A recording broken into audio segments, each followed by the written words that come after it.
I was on a smoke mission one time. This was after I'd given up my platoon, and they make you, they like to have everybody have a chance at a little more combat flying.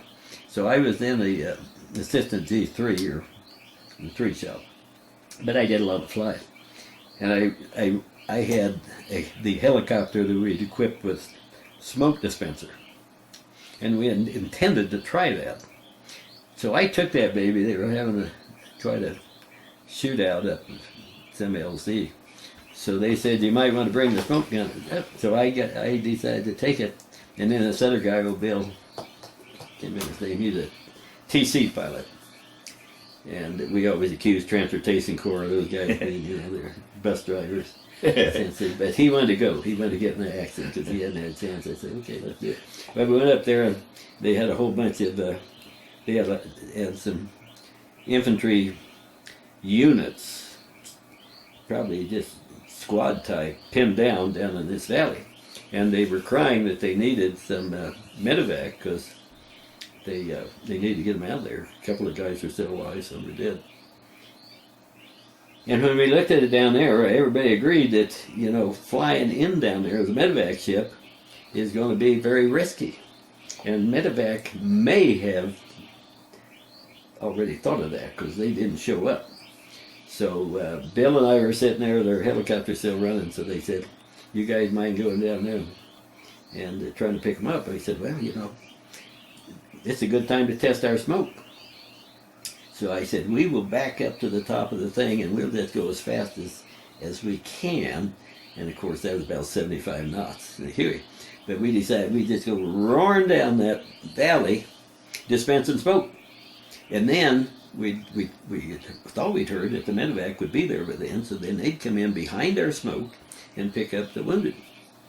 So we go roaring down there, and boy, we look back and we put down quite a thing of smoke. But then we turned around and they said medevac hadn't shown up. So then old Bill and I said, well, let's see if we can sneak in behind our own smoke. So we went in, we picked up, I think we just picked up 2 guys, both of them were dead. But we got them out of there. Wow. But, It must have been like being in a shooting gallery, flying across that valley. That's what we thought, but nobody hit us. Huh. I know they were shooting at us because we could see flashes, but they weren't hitting us. Our tremendous speed, that's what it was. But anyway, that was another little thing that kind of stuck. One time, I was preparing, my platoon was preparing an LZ. We take another mission of our ARA was to go and shoot up the landing zone, try to knock out any enemies there so the landing ship then can come in protected, or somewhat protected, jump out and go home there. I had not done my duty and observed what they were loading for rockets when I left the base. And they had loaded our ship up with a bunch of white phosphorus, which is a very toxic thing, and you don't want to get it in your cockpit or anything. Well, here I go blazing in there, and I just shot the first 3 or 4 out, and I said, holy smokes, we got white phosphorus on board and not HE. So at about the same time, the landing ships that were coming in behind us, that guy came out and he cussed, he called me everything it could be. He said, thanks, SOB. Now we got to land in that stuff, and we got to let guys out in it. I apologize. Well, they did their best. They got in there, and I know it was miserable before they got out. They had to be inhaling that white phosphorus. Oh boy! But it was a stupid move on my part because we were supposed to be watching that. And the only time I got shut down over there was, and that was the mission. It was on a Sunday afternoon. I didn't go out to. I wasn't flying a firing mission that day. I was taking our battery commander over to Quignon to visit a couple of our guys who were in the hospital. So we came back, and on the way back where they called, they said they needed another ship on a firing run. So we were loaded with rockets, and we went over and got the firing run, and doing good. Well, we were throwing our rockets out there, and we were hitting things, and all of a sudden my helicopter pitched up. I was doing the flying, and I didn't know what happened because there's kind of a lot of things that cause the helicopter, of course, to pitch.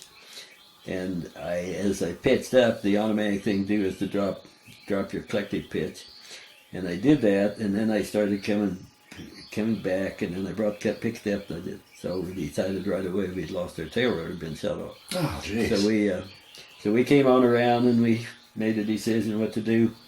It did not seem like a smart thing to do to fly all the way back to Ankei at a low speed, low altitude, because we'd been shut down for sure again. So we put the thing in the rice paddy. It came out okay. We had 2 helicopters, one on each side, follow us in, and when we dropped her in the rice paddy, they were there to pick us up. Then we spent the rest of the day. I went back, got in another helicopter, and came back just to provide cover. And about midnight, we got our first ship lifted out of there. Well, was it hard to maneuver? I can't imagine maneuvering. Yeah, it is, because if you tried to keep the same power and collective in, well, you'd be flying like this, which is okay until you get to land, just like on a fixed wing. You can fly it in a crab, and that's the last time you can straighten it up and cut the power and land down. And that's essentially what we did in that. We flew it in there, kind of sideways. And then as we got about 5 feet off the ground, I just cut the power, and then it started riding, and then I pulled pitch, and then we dropped in for about 3 feet or something, but that was good. I think there was a funny story attached to that, to a passenger he had in a... Oh yeah, we had a passenger back there, I'd forgotten we had him. He was our mess sergeant, and he'd just gone over to the hospital. He just wanted to see the guys too. So the co-pilot jumped out, old Ray Pollard, he jumped out and heading for the other ship over there. Crew chief jumped out, headed, and I got things shut down.